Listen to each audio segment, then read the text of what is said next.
I don't know what the effect's going to be. I hope it's huge, and I hope it's a very successful strike, and I think a national strike of that kind is absolutely critical for helping to bring down the Tories and everything else. But the reason I like this idea of concentrating very much in the long term on cities is cities have a way of actually being able to get people together more easily.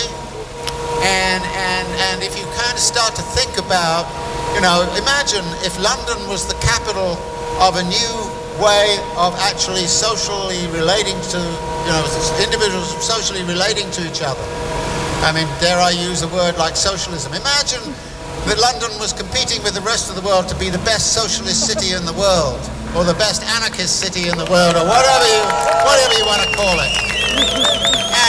And in that regard, you'll be surprised, actually, the 99% makes a lot of sense, particularly in urban settings. If I look at New York City and say, who controls the development process in New York City? Okay, is it the 99% or is it the 1%? It's 1%. It's 1% of the developers and the financiers and this billionaire mayor we have, Bloomberg.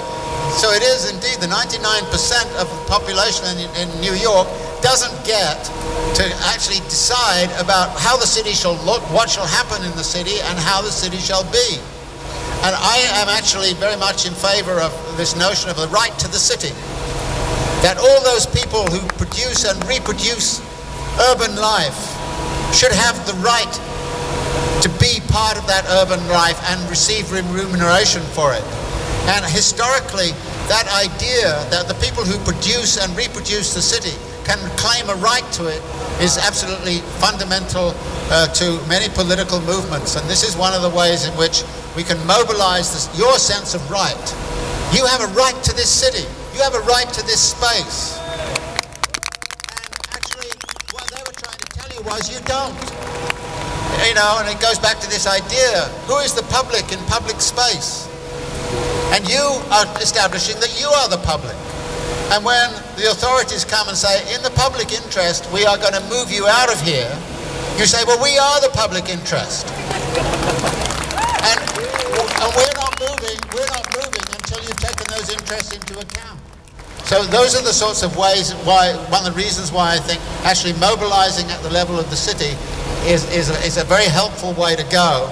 And it's kind of easier in some ways, even though London's a very big space, to mobilize a lot of political forces around the question of what is London and how does London work and what is the character of this city and what is this place about ethically and how it defines its ethics and its aesthetics and all the rest of it. You're able to do something with that in ways that it's not so easy to do when you hit the nation level. And again, Bolivia is a very interesting case study.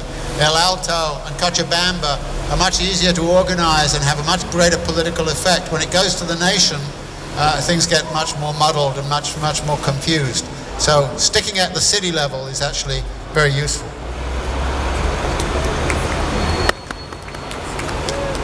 Right there.